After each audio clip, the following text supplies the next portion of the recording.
How do you influence others? And maybe just as important, how do others influence you? I'm Mark Thomas. I'm one of the tutors in the ALPS program, and I'm going to teach you over the next few minutes about influencing, how you can improve your influencing skills, whether it's somebody on the same level of you or maybe somebody at an elevated level.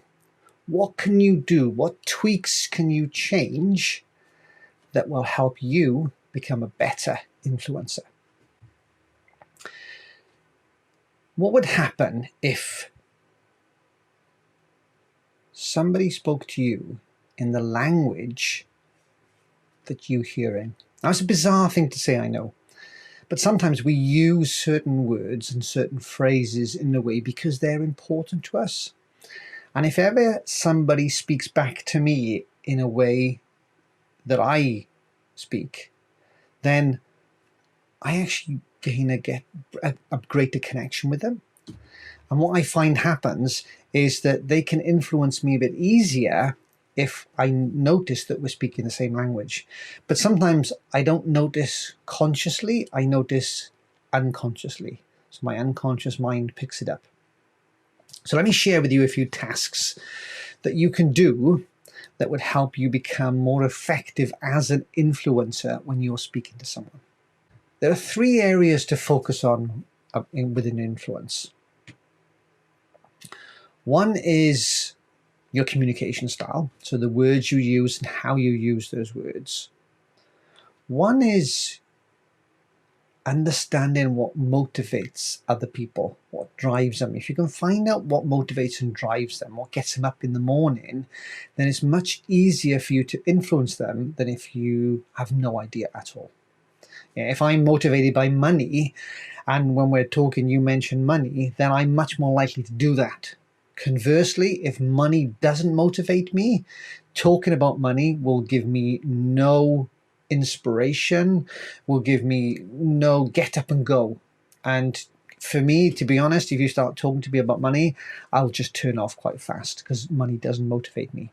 But for some people it does. So understand what their motivation is and then use that to help you influence them better. And then the third element is credibility. How credible are you perceived by the person you're speaking to? What have you done that improves your credibility? What do other people say about you that shows where your credibility is? Now, if you've got all three of those, you're in a much better to influence somebody than if you only have one, two, or maybe zero of those. I just want to focus on communication styles in this short video.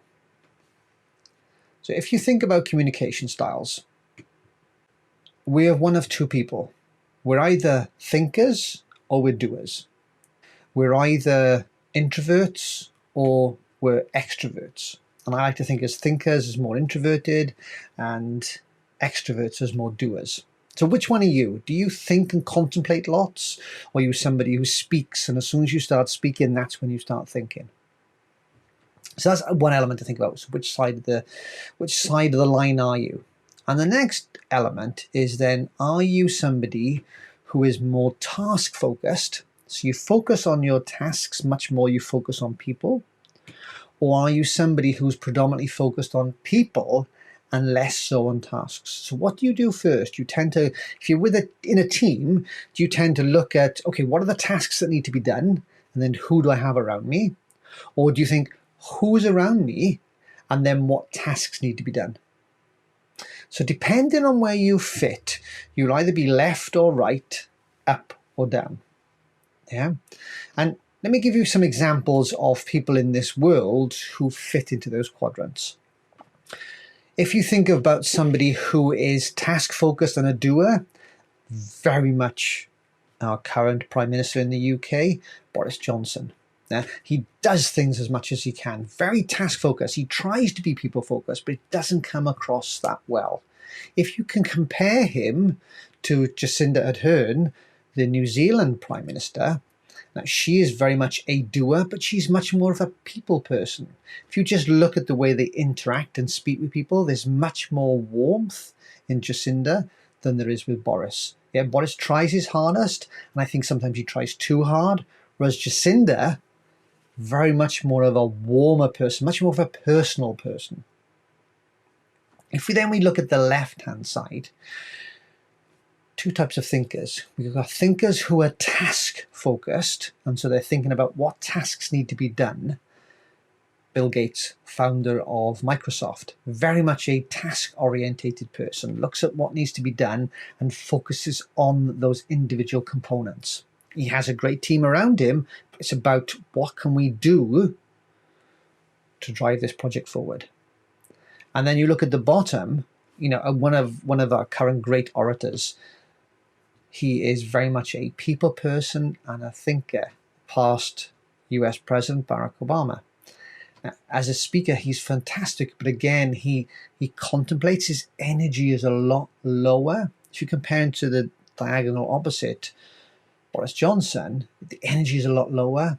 There's much more gravitas in how he speaks to people, and he comes across very differently, very slower in his communication style, but much more powerful. So if you think about other people's communication styles, what I'd like you to think about is just use these 4 categories.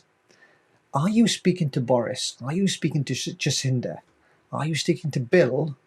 Or are you speaking to Barack? Yeah? Think about how they speak.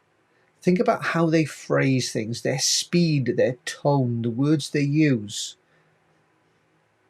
And then when you're having a conversation with somebody, listen out to how they speak and adapt your style to their style. And simply by adapting your style to their style, you'll have a much more influential conversation with them. So next time you're having a conversation with someone, am I speaking to somebody who's similar to Boris? Am I speaking somebody who's similar to Jacinda or Barack or Bill? Which one are they? And then adapt your style.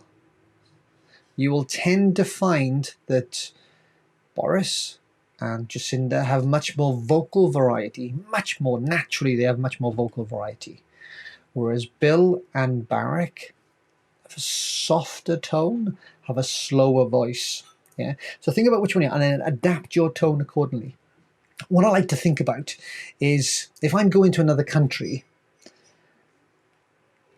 if I go and learn a few elements of their language, a few key phrases, a few words, then I have a much better relationship with people I meet. And even they go, okay, that's fine. I know you can't speak Spanish, but thank you for trying. And I find this is similar with your communication style. If you can just step a little bit closer and adapt your style, then the other person will realize you're trying to adapt your style and they will pick it up and you'll have a better relationship. You'll build greater rapport, and through that greater rapport, you'll be able to influence. Now again, that's communication style. Remember, Kuhn and McKinney says communication style is one element of it. Once you've got that communication style going, think about, what about their motivation? Where's their motivation here?